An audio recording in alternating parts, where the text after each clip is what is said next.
Shalom Bapak Ibu, Saudara-saudari yang terkasih di dalam Kristus. Pagi hari ini kita akan melanjutkan pembacaan dan perenungan kebenaran firman Tuhan dari surat Kolose pasal 3 ayat 5 sampai yang ke-25. Mari saya mengajak kita semua untuk mengambil Alkitabnya dan nanti kita akan membacanya bersama-sama. Mari kita dimulai dari ayat yang kelima. Karena itu, matikanlah dalam dirimu segala sesuatu yang duniawi, yaitu percabulan, kenajisan, hawa nafsu, nafsu jahat, dan juga keserakahan yang sama dengan penyembahan berhala.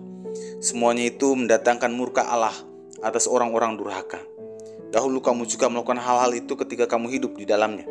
Tapi sekarang buanglah semuanya ini, yaitu marah, geram, kejahatan, fitnah, dan kata-kata kotor yang keluar dari mulutmu.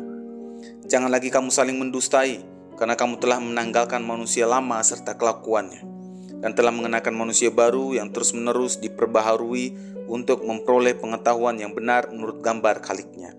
Dalam hal ini tiada lagi orang Yunani atau orang Yahudi, orang bersunat atau orang tak bersunat, orang barbar atau orang Skit, budak atau orang merdeka, tapi Kristus adalah semua dan di dalam segala sesuatu. Karena itu, sebagai orang-orang pilihan Allah yang dikuduskan dan dikasihinya, kenakanlah belas kasihan, kemurahan, kerendahan hati, kelemah lembutan, dan kesabaran. Sabarlah kamu seorang terhadap yang lain, dan ampunilah seorang akan yang lain apabila yang seorang menaruh dendam terhadap yang lain, sama seperti Tuhan telah mengampuni kamu, kamu perbuat jugalah demikian. Dan di atas semuanya itu kenakanlah kasih sebagai pengikat yang mempersatukan dan menyempurnakan.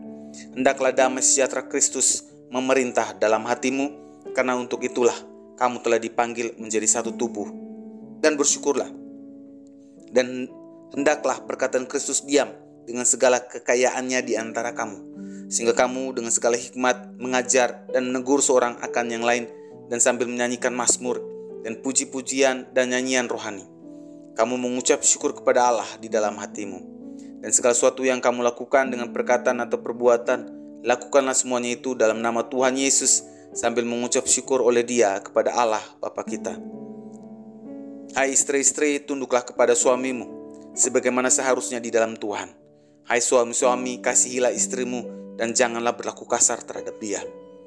Hai anak-anak, taatilah orang tuamu dalam segala hal, karena itulah yang indah di dalam Tuhan. Hai bapak-bapak, jangan sakiti hati anakmu supaya jangan tawar hatinya. Hai hamba-hamba, taatilah Tuhanmu yang di dunia ini dalam segala hal. Jangan hanya di hadapan mereka saja untuk menyenangkan mereka, melainkan dengan tulus hati karena takut akan Tuhan. Apapun juga yang kamu perbuatlah dengan segenap hatimu seperti untuk Tuhan dan bukan untuk manusia. Kamu tahu bahwa dari Tuhanlah kamu akan menerima bagian yang ditentukan bagimu sebagai upah. Kristus adalah Tuhan dan kamu hambanya. Barang siapa berbuat kesalahan, ia akan menanggung kesalahannya itu, karena Tuhan tidak memandang orang. Bapak Ibu, saudara-saudari yang terkasih di dalam Tuhan, renungan hari ini terambil dari surat Kolose pasal 3 ayat 5 sampai yang ke-25. Namun hari ini kita akan coba membahas bersama secara ringkas dari Kolose pasal 3 ayat 18 sampai 23 saja tentang Kristus adalah pusat keluarga. Bapak Ibu saudara-saudari yang terkasih di dalam Tuhan Yesus, firman Tuhan yang kita renungkan bersama hari ini menjelaskan dan mengajarkan kepada kita semua hari ini bahwa penerapan kedudukan baru dalam Kristus dalam hidup sehari-hari. Artinya, hari ini kita diajarkan praktek menerapkan kehidupan Kristus sebagai pusat di dalam keluarga. Maka Paulus kini menjelaskan dengan istilah-istilah yang spesifik dan praktis apa maksudnya dengan frase melakukan semua hal dalam nama Tuhan, khususnya di rumah sendiri. Dalam ayat 18-21, ada peraturan baru untuk manusia, baru untuk mengatur rumah tangganya. Oleh sebab itu, semua orang percaya diharapkan untuk lebih setia dalam rumah tangganya dan bertanggung jawab atas semua hubungan baiknya. Penerapan praktek berbuat baik dalam rumah tangga yang pertama kita dapat lihat diajarkan kepada istri adalah dengan tunduklah kepada suami. Tunduklah berarti ikuti kepemimpinan suamimu. Mengapa demikian? Bukan karena hak suami atau karena suami adalah raja di rumah, atau karena istri lebih rendah. Bukan karena itu. Istri memilih tunduk dengan sukarela karena didasarkan takut akan Tuhan. Karena tujuannya adalah sebagaimana seharusnya di dalam Tuhan. Tuhan merencanakan suami sebagai kepala untuk mengasihi dan istri untuk tunduk di dalamnya. Dengan ketaatannya, istri sedang memenuhi rencana Allah bagi hubungan pernikahan. Pandangan istri harus menuju kepada Tuhan sambil ia tunduk kepada suami. Ini adalah alasannya. Kemudian ada hubungan timbal balik di dalamnya, yaitu penerapan praktek berbuat baik dalam rumah tangga bukan hanya diajarkan kepada istri, tetapi diajarkan juga kepada suami, yaitu adalah perintahnya adalah kasihilah istrimu. Perintah ini menunjukkan pada pelayanan, pemeliharaan, dan kasih yang memenuhi kebutuhan-kebutuhan istrinya yang tidak ada henti-hentinya. Perintah yang positif ini dijelaskan oleh perintah yang diikuti dengan perintah yang negatif, yaitu janganlah berlaku kasar terhadap dia. Jika sebab-sebab untuk kejengkelan tidak diselesaikan dengan segera, maka kepahitan yang berakar dalam hidup keluarga itu akan meracuni hubungan pernikahan itu. Oleh sebab itu, Rasul Paulus memerintahkan orang Kolose, keluarga-keluarga di Kolose, untuk mengenakan kasih. Karena kasih itu penting sekali dalam hubungan keluarga maupun di dalam pernikahan. Ini yang harus dimiliki oleh seorang suami di dalam keluarga.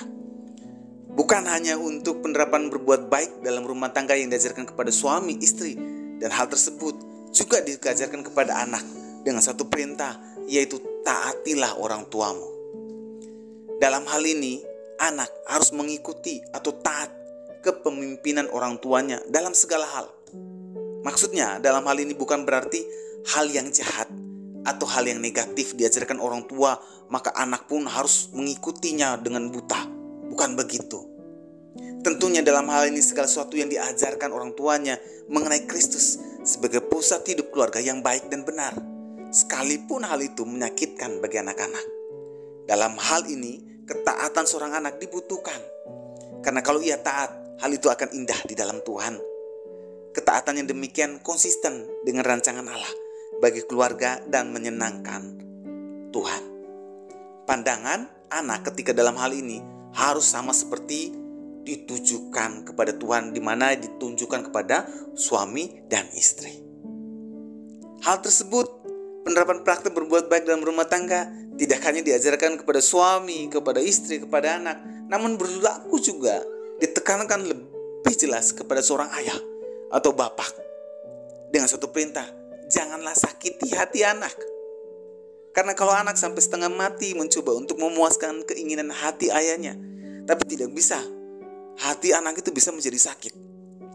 Kalau disiplinnya terlalu keras atau kepemimpinannya tidak adil, maka hatinya bisa menjadi sakit sampai putus asa dan berhenti mengikuti keinginan ayahnya. Oleh karena jauh lebih mudah mengikuti dan mentaati orang tua yang baik dan mengasihi daripada mengikuti orang tua yang memaksakan kehendak. Maka dari itu, dalam hal ini seorang ayah harus menjaga keadaan hati anaknya supaya jangan tawar hatinya. Dari aturan-aturan hubungan keluarga yang disampaikan Rasul Paulus hari ini, kita dapat belajar bersama agar keluarga Kristen berpusat pada Kristus. Mengapa demikian? Karena setiap anggota keluarga, baik itu suami, istri, anak-anak, atau ayah, harus bertanggung jawab kepada Tuhan untuk semua perbuatan-perbuatannya. Karena setiap perbuatan yang kita lakukan bukan hanya untuk anggota keluarga kita saja, namun juga untuk Tuhan di sorga. Jadi harus setiap perbuatan kita dipikirkan dengan benar dan dilakukan dengan segenap hati seperti untuk Tuhan. Oleh sebab itu, Bapak Ibu, saudara-saudari yang terkasih di dalam Tuhan, dari hal tersebut di atas, kita dapat belajar bersama di masa kini bahwa mari jadikan Tuhan Yesus sebagai pusat hidup keluarga kita dengan memberi keteladanan atau contoh bagi setiap anggota keluarga dengan baik dan benar sesuai ajaran firman Tuhan. Semua harus mengasihi, suami harus mengasihi istrinya seperti dirinya sendiri, Istri harus tunduk kepada suami karena ketaatannya kepada Tuhan Yesus. Anak-anak harus mentaati orang tuanya sebagai bentuk ketaatannya kepada Tuhan. Dan seorang bapak atau ayah janganlah menyakiti hati anak-anaknya, baik melalui perkataannya maupun perbuatannya. Karena dengan demikian kita menerapkan firman Tuhan dan menjadi berkat bagi keluarga dan bagi banyak orang, terutama saudara seiman. Mari kita berdoa. Ya Tuhan, kami bersyukur melalui kebenaran firman Tuhan hari ini kami semua belajar untuk menaruh Tuhan Yesus sebagai pusat hidup keluarga kami. Mari Tuhan pimpin semua anggota keluarga kami agar terus hidup berpadanan dengan firman Tuhan. Di dalam nama Tuhan Yesus kami sudah berdoa. Amin. Kiranya renungan hari ini terus menguatkan langkah iman kita dalam mengiringi Tuhan Yesus. Ingat, tetap teruslah berdoa, tetap teruslah percaya, dan tetap teruslah bersyukur.